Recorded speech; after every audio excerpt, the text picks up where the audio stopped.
Hi kiddos, I am here to do another listen and draw activity with you. So just like last time, if you want to do this activity with me, you will find the paper in the description section below so your family can help you go to that link and print it out if you can.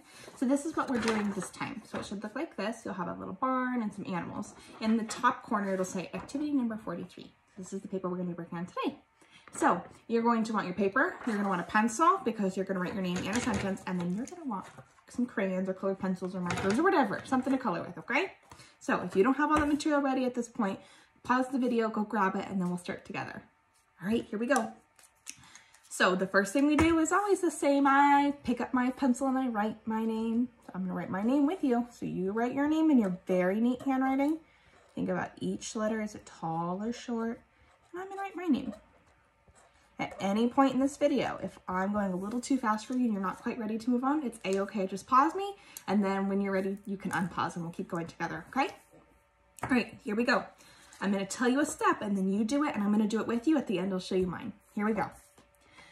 We went on a trip to the farm. We saw a big red barn.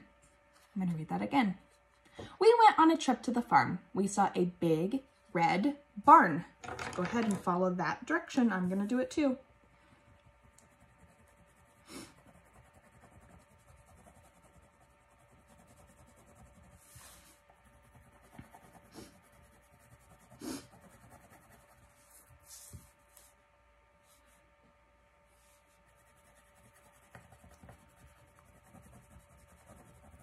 Make sure that you take your time when you're coloring, even though it's kind of a faster one because we're doing it together. We want to make sure we're taking our time and not scribbling. So would we color glass red?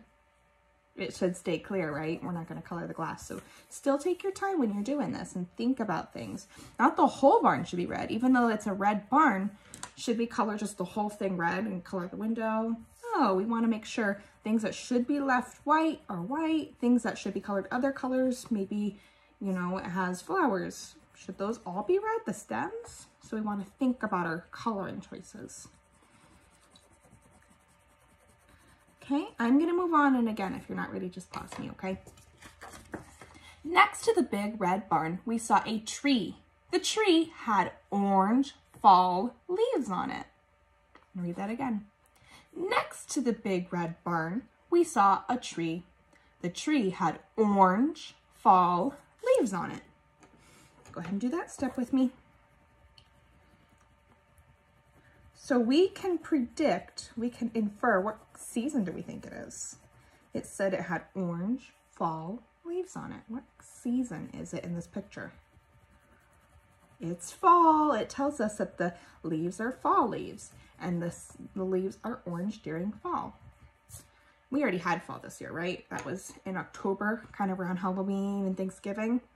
And right now, do you know what season we're in right now? We're in spring. Yep. Good job. Some trees we can see around us, they change color during fall. All right.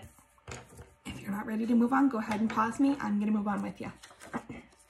A bluebird sat on a branch in the tree. I'm going to read that again. A bluebird sat on a branch in the tree. Let's do that step now. So again, even though it tells us he's a blue bird, should every single part of him be blue? We want to make smart choices and think about real colors when we're coloring this.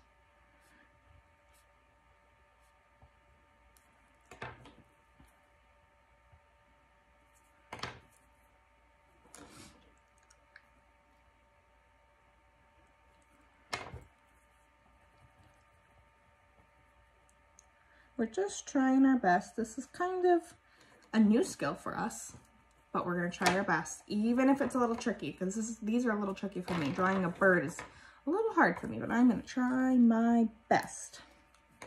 All right, if you're not ready, go ahead and pause me. I'm going to move on to the next step. High in the sky was a big yellow sun. Let's read that again. High in the sky was a big yellow sun. Let's do that step together.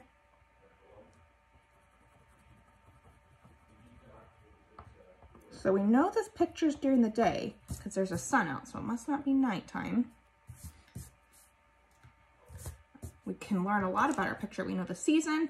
I think we know where it's probably taking place, right? If we have a barn, and we know what time of day it is. All right, if you're not ready, pause me. I'm gonna move on. Just then, a big brown dog ran past the red barn. I'm gonna read that again. Just then, a big brown dog ran past the red barn.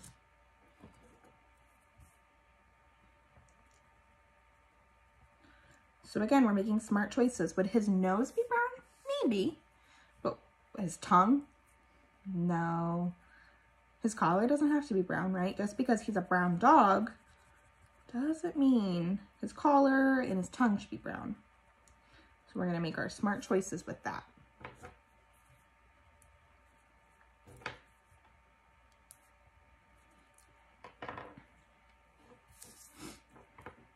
All right, if you're not ready, go ahead and pause me. I'm going to move on. The dog was chasing a slimy green frog. I'm going to read that again. The dog was chasing a slimy green frog. Let's color.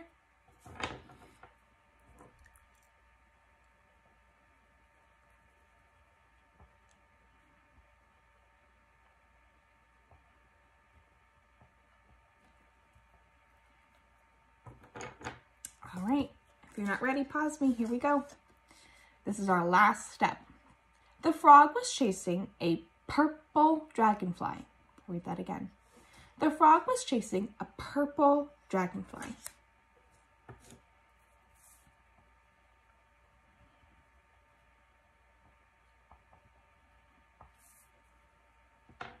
So that is the end of our steps. So now if you're looking at your picture, maybe you're saying, oh, in the barn I didn't color the flowers. So if you want to color the flowers now or the doors or something, that would be okay. Our other step is going to be to write our sentence on the bottom. So you're going to look at your setting, you're going to look at your picture, and you're going to tell me something about the picture. Do you want to talk about the dog chasing the frog? Do you want to talk about the bird? What is he doing? Do you want to talk about maybe who owns the farm? Maybe what happened right before? Why is this dog chasing a frog? Or what's going to happen next? What happened? Did he catch him? Did he jump over him? What happened? Did the frog jump in the tree? So you're going to want to write a sentence. And remember, when we write our sentence, we want to think about a 5-star sentence. So it starts with an uppercase letter. We use finger space. We spell sight words correctly. We sound out words we don't know. If I don't know how to spell frog, I send it out r, ah, g, and I write a sound for everything I hear. And then I should be using an ending mark, right? So at the end of my sentence, am I going to use a period, an exclamation point, or a question mark? I have to pick an appropriate ending mark. So I am going to be writing a sentence. I will post a picture of my sentence with this video. So when you are all done, if you wanted to see my sentence, you can look, or maybe you want to copy mine. Maybe you want to do the same sentence as me and work on copying, and that would be okay. I'm going to go ahead and show you my picture. I didn't get it finished with the flowers or anything, but I just followed the steps, and here's something I have. So the bird was a little tricky for me. I kind of made him a little bit big, and so I struggled to kind of get his beak in there, but I tried my best, right? You can definitely tell he's a bluebird sitting on the branch of a tall orange-leaved tree. And then the rest, I got my purple dragonfly, I got my frog, my dog, my red barn. So I could definitely color my planter box with my flowers. I could color the doors. They probably need grass or sidewalk or dirt or something, right? Maybe the frog's going to a puddle. I don't know. But they definitely need a little bit more, maybe some sky to go with our sun. So that could be something you add to and maybe even mention in your sentence. You could talk more about that setting. So I look forward to seeing these. If you want to take pictures or put them on your teacher's flip grid, I know we'd love to see your finished product. Thanks for watching. Bye.